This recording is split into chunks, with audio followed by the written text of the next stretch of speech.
than a person. And most importantly, the absolutely unimaginable monsters that roam these thickets. We know that dinosaurs lived there, and at the end of the Cretaceous period, the ancient reptiles reached their highest peak. For example, scientists from the University of California counted 2.5 billion tyrannosaurs over the entire period of their existence. These dinosaurs are considered the most aggressive and successful predators of all time. But there were also dinosaurs with horns, hooves, duck beaks, huge crests on their heads, and bizarre bone collars on their necks, not to mention thousands of teeth. Some of them may even have emitted flames from their nostrils like fire-breathing dragons. However, this scientific hypothesis hasn't yet been proven. While scientists have no doubts about the monstrous size of some reptiles, in China's northern province of Hebei, a group of paleontologists has unearthed about 4,300 dinosaur footprints. There were leg prints that reached several meters. This is a bit less than a Ford Focus car. According to scientists, the giants were over 15 meters, 50 feet long, just like a railroad car. But there's so much more that dinosaurs could surprise us with. Which of them were similar to chimeras that seemed to be several creatures at the same time? Why did one of the dinosaurs need horrendous meter-long claws like Freddy Krueger? And which of the flying reptiles had a wingspan that reached to the height of a two-story building? We invite you to immerse yourself in the incredible ancient world of the Cretaceous period and get to know who inhabited the Earth during the last brightest era of dinosaurs. Dinosaurs of the late Cretaceous.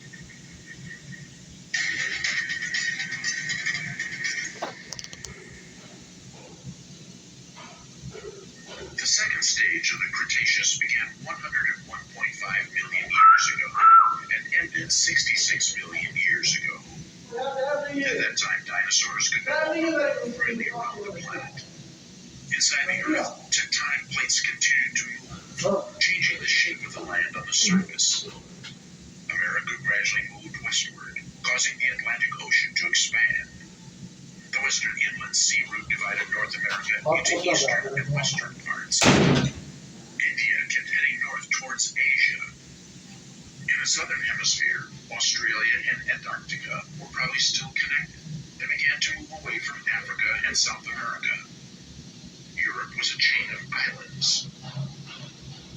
By the very end of the period, the continents started to resemble their modern shape. Africa and South America have acquired their usual outlines, but India hadn't yet collided with Asia, and Australia was still part of Antarctica. On all the continents in the late Cretaceous, the climate was much warmer than today, although it gradually became slightly colder. By the end of the Cretaceous, the tropics persisted in the equatorial regions, and in the north the seasons began to change. The summers were quite hot, and in winter the temperature significantly dropped. The vegetation on all continents was more or less the same.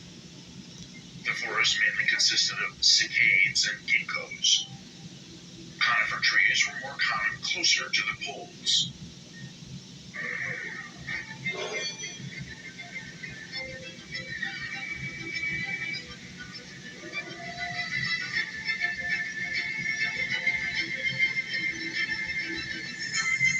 And by the end of the Cretaceous period, they'd become quite diverse. In temperate regions, one could see a lot of redwoods and willows. And even magnolias and roses decorated the planet with their beautiful flowers, where dinosaurs could take selfies. But of course, animals couldn't do it. On all continents of the planet, there were thickets of sassafras. These were deciduous trees and shrubs from the laurel family, which are widespread even today. It can be assumed that these plants could survive billions of years of evolution due to their high vitality. Sassafras could break even from under stones and grow in such conditions for years. Many insects fluttered and crawled in the forests and on the banks of water bodies.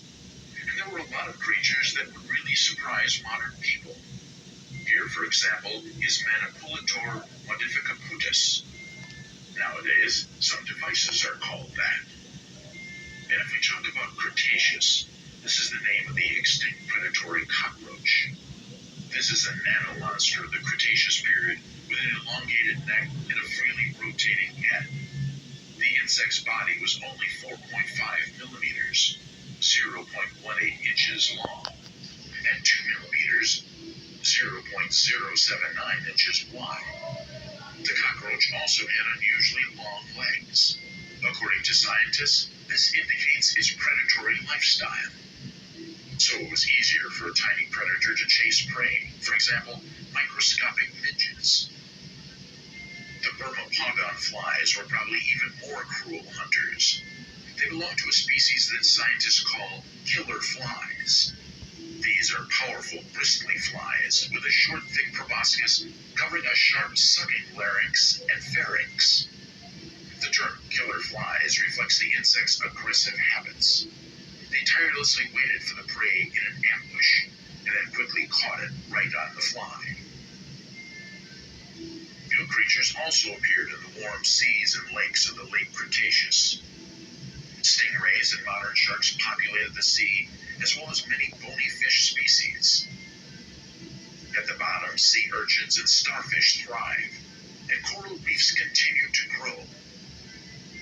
Ichthyosaurs and plesiosaurs gave way to huge snake-like mosasaurs, some of them real giants and well over 17 meters, 56 feet long.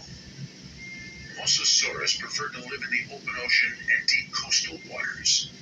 Sometimes they caught small fish and, more often, hunted very large and well-protected prey.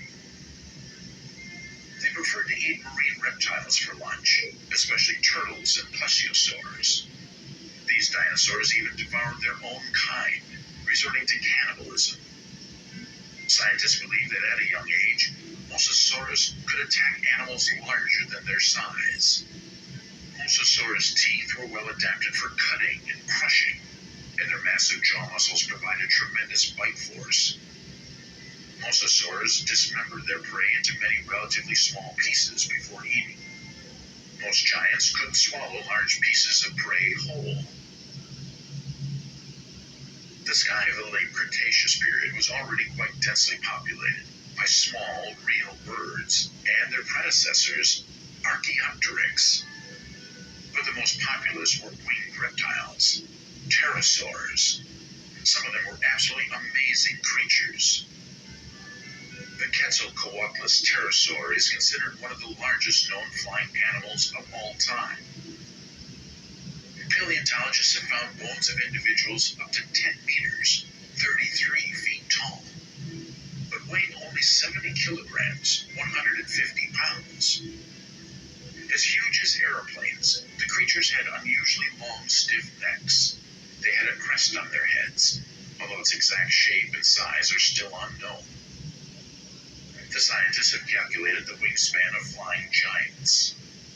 It reached 16 meters, 52 feet. This is higher than a two-story house.